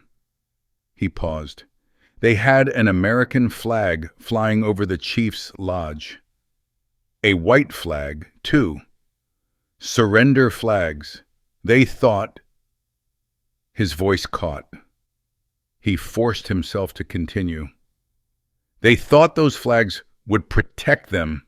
In the 3rd row, Orville's face had gone still as stone. We killed them anyway. I killed them anyway. The words tasted like ash in his mouth. I followed orders. I told myself that's what soldiers do. Follow orders. Don't think. Don't question. Just do what you're told and let someone else carry the weight of it. Mrs. Whitmore's hand had risen to her mouth. Her husband stood frozen at the pulpit, his Bible forgotten in his hands. After, I said nothing. For years, I watched other men get medals, get praised for what we did. I heard them tell the story their way, the brave cavalry, the savage Indians. I knew it was a lie, and I said nothing. He looked at Orville, met his eyes, and held them. I've been a coward, twice in my life. Once when I followed orders I knew were wrong. Once when I stayed silent after. Orville's jaw tightened. His hand gripped the pew in front of him, knuckles going white. I will not be a coward a 3rd time. The silence stretched. Someone coughed. A child whimpered and was hushed by its mother. The woman you're driving out of this town, Silas continued. She didn't poison those horses. She's been working in that stable for weeks, earning her keep, bothering no one. The only crime she's committed is being born with the wrong color skin in a world that decided that was enough to hate her for. He looked at Jacob Holloway, seated near the middle of the church with Martha beside him. Her face was wet with tears. His was the color of old ash. Some of you know who really poisoned those horses. Some of you know why, but you're scared. Scared of what might happen if you speak up. Scared of losing what you have, what you've built. His eyes moved back to Orville. I understand that fear. I've lived with it for 18 years. It eats at you, turns you into something you don't recognize, makes you do things or not do things that you'll carry for the rest of your days. He took a step forward. So I'm asking, if anyone in this church has proof, real proof of what happened to those Harises, speak now. Say it out loud. Let the truth be heard. Silence. Orville's face had gone from pale to red. His brothers sat rigid beside him, eyes darting between Silas and their father. And then, sit down, boy. The voice was thin, cracked with age, barely louder than a whisper. Old Man Mackey had spoken. His hand was on Orville's arm, the fingers like claws, gripping hard enough to leave marks. I said, sit down. Orville's mouth opened, closed. He looked at his father, at the old man's face, still as carved wood, the eyes that would not meet anyone's gaze. He looked at Silas, at the congregation, all of them watching, waiting. He sat. Old Man Mackey's hand stayed on his son's arm. His eyes remained fixed on that invisible point above everyone's heads, as if he could see through the walls to something beyond. He did not speak again, did not explain, did not apologize, but he kept his son in his seat, and that was enough. The service ended in silence. Reverend Whitmore mumbled something about going in peace, but no one was listening. People filed out without speaking, without singing, without the usual lingering at the door to discuss the weather and the crops and the 100 small matters that made up their lives. Some hurried past Silas, eyes averted, as if looking at him might make them complicit in whatever he had done. Others lingered, uncertain, caught between the comfort of the familiar and the uncomfortable truth he had laid bare. Mrs. Whitmore was the first to approach him. She walked down the aisle with her husband's Bible still clutched in her hands. He had left it on the pulpit and retreated to the back room without a word. Her face was streaked with tears, but her eyes were steady. She took Silas's hand in both of hers, held it for a long moment, said nothing. Then she walked away. Jacob Holloway came next. He moved slowly, his hat turning in his hands the way it had that day at the stable. His face was working through something, not quite shame, not quite relief, something in between that had no name. He stopped in front of Silas. "She can stay," he said. "Just that, nothing more." He put his hat on and walked out into the gray morning light. Silas stood alone in the empty church. The pews stretched before him, silent and waiting. Dust motes floated in the light from the windows. The smell of candle smoke lingered, mixing with the mustiness and the fading rosewater. Through the window, he could see people gathering in small groups on the street, talking, pointing, some toward him, some toward the stable, some toward the Mackey brothers, who were climbing onto their horses with the stiff movements of men who had just been humiliated and did not yet know what to do about it. He did not know if what he had done would be enough, did not know if words alone could undo years of fear and silence and willful blindness. But he had spoken.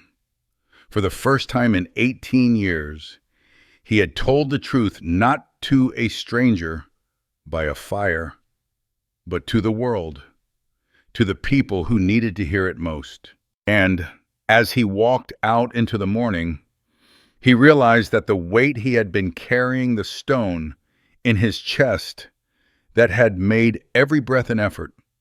Every day a burden felt lighter, not gone, never gone, but lighter. Ayanna was waiting by the stable door.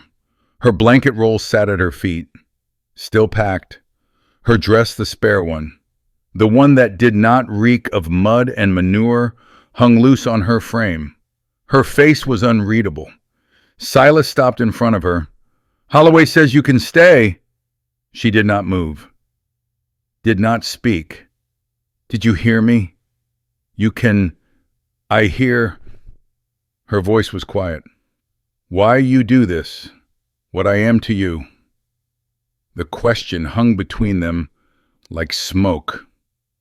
Silas looked at her, this woman who had lost everything, who had learned to expect nothing, who had been ready to disappear into the wilderness without a word of complaint. "You're not anything to me," he said. "That's not why I did it." Then why? He thought about it, about the church, about the words he had spoken, about the weight that had lifted, just slightly, from his chest. "Because I was tired," he said finally. "Tired of being the man who says nothing. Tired of watching wrong things happen and telling myself it wasn't my business." He paused. "I reckon I did it for me as much as for you." She looked at him for a long moment. Then she bent, picked up her blanket roll, and walked past him into the stable. She did not say thank you. She did not need to. But as she passed, her hand brushed his arm, light as a moth's wing. There and gone, and he understood that some things did not require words. One, to be continued. A month changes a town the way water changes stones slowly, invisibly, until one day you look up and nothing is quite where you remembered. The schoolhouse frame rose at the edge of Haskell Springs, fresh pine boards gleaming pale yellow in the late summer sun. Silas stood on a ladder, fitting a cross beam into place. His sleeves rolled to the elbow, sawdust coating his forearms like flour on a baker's hands. The smell of cut wood filled the air sharp and clean, the smell of new things being built below. Two of the rancher's sons handed up nails and boards, their young faces serious with the importance of the work. Higher on the left, Mr. Drifter, the taller one squinted up at him. "It's listing some..." Silas adjusted. The beam slotted into place with a satisfying thunk, the sound of things fitting together the way they should. "How's that?" "Better." "Reckon that'll hold." He climbed down, his knees protesting the way they always did now, but the ache was familiar, almost welcome. The ache of honest work, the ache of something being built instead of destroyed. The town council had voted for the schoolhouse 3 weeks after that Sunday in church. Not unanimously, nothing in Haskell Springs was ever unanimous. But enough folks had raised their hands, had nodded their agreement, had decided that maybe it was time for something new. Enough was something. Enough was more than he had expected. The room behind the stable was small, barely 8 feet by 10, but it had a door that locked and a window that caught the morning light and let it pool on the floor like spilled honey. Ayanna sat on the narrow bed, a piece of deerskin stretched across her lap. Blue and white beads lay in a clay dish beside her, sorted by color, each one no bigger than a grain of rice. Her needle moved through the leather in a rhythm as old as memory push. Pull, loop, push, pull, loop. The smell of the room was hers now. Leather oil and wood smoke and the faint sweetness of the dried sage she kept in a pouch by the window. Her things, her place.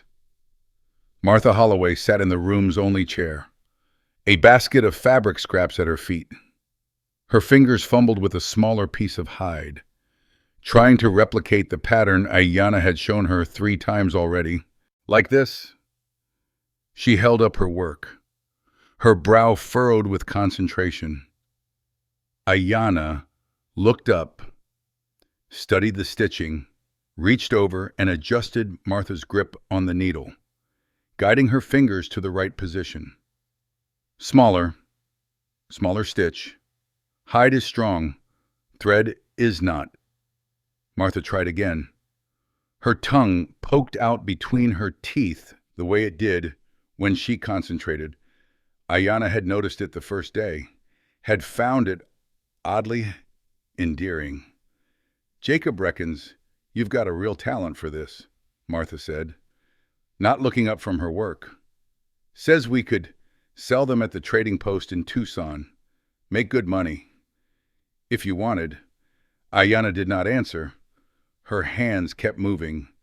Push, pull, loop. I'm just saying, Martha glanced up, it's something to think about. For the future. The future. The word sat strangely in Ayanna's mind, like a stone in a shoe. She had not thought about the future in years. The future was a luxury for folks who believed they would have one. But here she was, still here, still breathing, still stitching, still. Mrs. Whitmore came on Thursdays. She arrived in the late afternoon, when the heat had begun to release its grip and the shadow stretched long across the stable yard. Her basket was always heavier than she admitted, always filled with more than just some scraps. Today, the basket held a length of red cotton good cloth, tightly woven, the kind that would not fall apart after a few washings. Ayanna ran her fingers over it, feeling the weave, the weight, the possibility.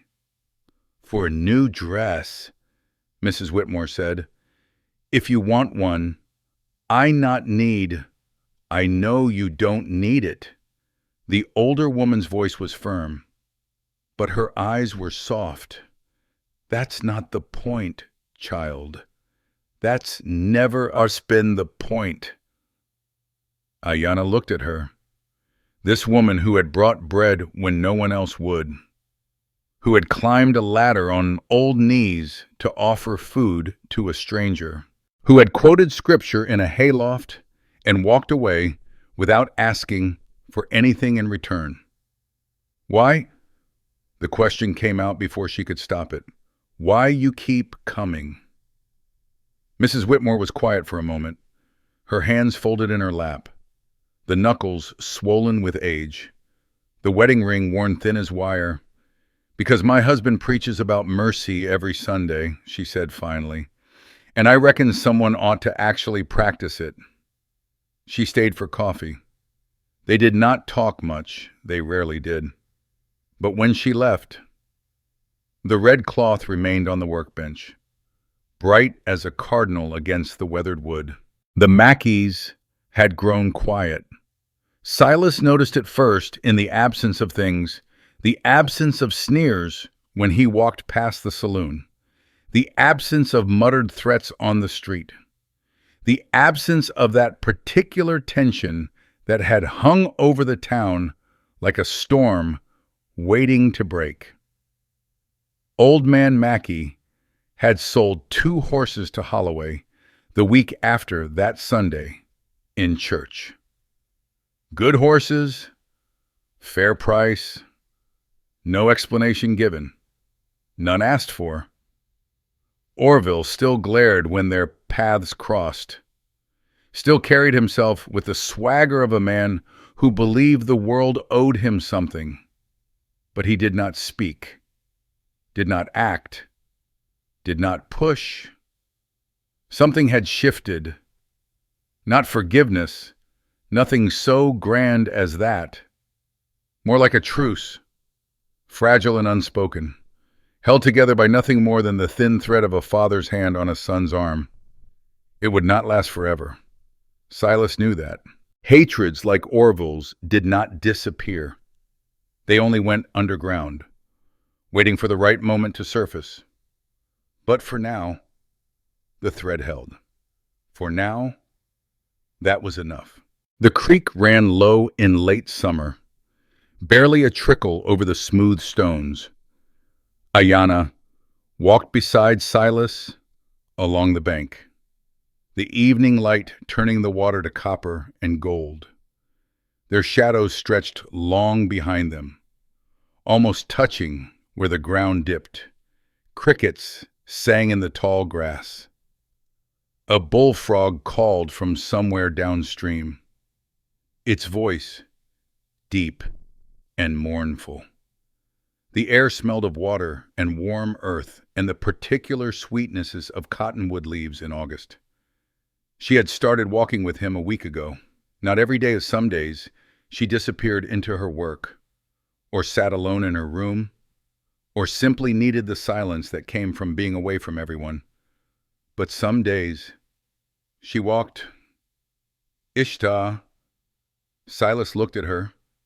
She was watching the water, her face half lit by the fading sun. My daughter. Her name. She paused. It mean I. Because when she born, first thing she do is look at me. Not cry. Just look. Like she know me already. Silas did not speak. The name settled into the air between them, delicate as a held breath. I not say her name for long time, many years. Ayanna's voice was quiet, but steady. I think if I say, I remember, if I remember, She stopped, shook her head. But I remember anyway, all the time. So maybe is okay to say. She looked at him. Her eyes were dry, but something moved behind them, something old and deep and not quite ready to surface. Ishtar, she said again, testing it, learning its weight all over again. Silas nodded. Ishtar. They walked in silence for a while. The creek murmured beside them. A hawk circled overhead, riding the last thermals of the day. Its wings spread wide against the orange sky. I wrote a letter, Silas said finally, to my sister, Sarah. Haven't seen her in 20 years. Haven't written either. Ayanna glanced at him. She's in Virginia, Fredericksburg. At least, that's where she was, last I heard. He paused. Could be anywhere now. Could be. He did not finish. Did not need to. What you write. He thought about it. The letter had taken him 3 days, three days of starting and stopping, crumpling paper into balls, starting again. 3 days of trying to put 20 years of silence into words that did not sound like excuses. I told her I was alive, told her where I was, told her. He paused, told her I was sorry for disappearing, for not writing, for. He stopped again. Some things did not need to be said aloud. You send, not yet. His hand moved to his coat pocket, where the envelope sat, sealed and stamped and waiting. Been carrying it around for a week now. Can't seem to make it to the post office. Ayanna stopped walking, turned to face him, held out her hand. Give. He looked at her. Give, she said again. I take tomorrow. Post office on my way to feed store. He hesitated. The envelope felt heavier than it should. Just paper and ink. But weighted with 20 years of silence. 20 years of running. 20 years of being afraid to reach back toward the life he had left behind. He pulled it out, placed it in her palm. Her fingers closed around it. She tucked it into the pocket of her dress, the new one, red cotton. Finished just 2 days ago, tomorrow, she said. He nodded. Did not trust himself to speak. They turned back toward town, walking side by side, their shadows finally touching as the sun slipped below the hills. The stable porch faced west. 2 chairs sat there now, rocking chairs that Silas had built from scrap lumber. The joints uneven but sturdy. The wood was rough under the hands, not yet smoothed by use, still carrying the smell of fresh pine. Between them, an overturned crate served as a table, its surface scarred with the marks of whatever life it had lived before. Ayanna sat in one chair, a tin cup of coffee cooling in her hands. Silas sat in the other, his cup already empty, his fingers tracing the grain of the armrest. The calico cat, a stray that had appeared at the stable 2 weeks ago and refused to leave, lay curled between them on the porch boards. Her orange and black and white fur bright against the weathered gray. The sun was setting. The sky had turned to shades of orange and purple, the colors bleeding into each other like watercolors on wet paper. The smell of the evening came to them, dust settling after the day's heat, horses in their stalls, the faint sweetness of hay. Neither of them spoke. The silence was not empty. It was full of the things they had told each other, the things they had not, the things that did not need words because they had been lived. Ayanna reached into her pocket, drew out something small, something that caught the last light and held it. A bracelet, beaded, blue and white cavalry colors, the colors of the army that had destroyed her world and marked his soul. She set it on the crate between them. This color, she said, it suit you. Silas looked at it. The beads were tiny, perfectly uniform, stitched onto a band of soft deerskin. Hours of work, days, maybe, blue and white, the colors of everything he wanted to forget, the colors of everything he needed to remember. He picked it up, turned it over in his hands. The leather was warm from her pocket, soft as old cloth. He slipped it onto his wrist. The beads were cool against his skin. He looked at them for a long moment, at the pattern she had created, at the colors she had chosen, at the gift she had made from the very symbols of his shame.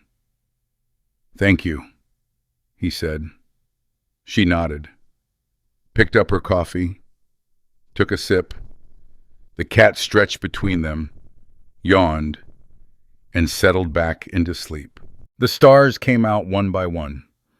Ayana watched them appear, counting them the way she had counted them as a child, lying beside her mother in the high desert, learning the stories that had been passed down through generations. She had not told Silas those stories. Not yet. Maybe someday. Maybe not. But she was still here, still counting. Beside her, Silas had closed his eyes.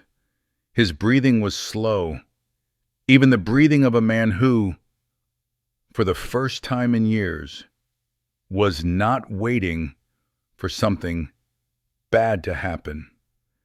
The bracelet glinted on his wrist in the fading light. She thought about the letter in her pocket, about the sister in Virginia who might or might not still be waiting, about the thin thread that connected folks across years and miles, thin and fragile, but somehow unbreakable. She thought about Ishta, about the way her daughter had looked at her in that first moment, eyes wide and knowing and full of light. She thought about the red dress she was wearing, and the woman who had given her the cloth, and the man who had turned his back on armed men because he could not stand to watch wrong things happen anymore. The cat purred between them, a low rumble like distant thunder. Tomorrow, she would walk to the post office. She would mail the letter. She would buy feed for the horses and thread for her beadwork and coffee for the small pot she kept in her room. Tomorrow, she would do the things that folks do when they believe they will have another day. But tonight, she sat in the chair that had been built for her, drinking coffee from a cup that was hers, watching stars that had watched over her people for 1,000 generations and would watch for 1,000 more. Tonight, she was still here. It was not home, not yet, maybe not ever, but it was a place, a chair, a cup of coffee going cold in her hands, a man beside her who knew what she carried and carried his own weight in return. It was enough. For now, it was enough. The end. If you have read this far, I owe you a quiet thank you. This story was never about heroes. It was about two folks who had every reason to stop believing in goodness and somehow did not. Ayana taught me that survival is its own kind of courage. Silas taught me that speaking the truth, even 18 years too late, still matters. I did not write this to teach you anything. I wrote it because I needed to remember that broken folks can still offer each other coffee at the end of a long day. That silence shared with the right person is not loneliness. That home is not always a place. Sometimes it is just someone who stays. If any of this found you when you needed it, then the story did what stories are meant to do. Thank you for walking with them. Thank you for walking with me. Disclaimer. This work is inspired by classic Western frontier narratives and was created solely for entertainment purposes. The author does not condone, encourage, or promote any form of violence, discrimination, or harmful behavior. All characters, names, locations, and events are products of the author's imagination. Any resemblance to actual persons, living or deceased, or real events is entirely coincidental. This story explores themes of healing, redemption, and human connection within a historical fiction framework.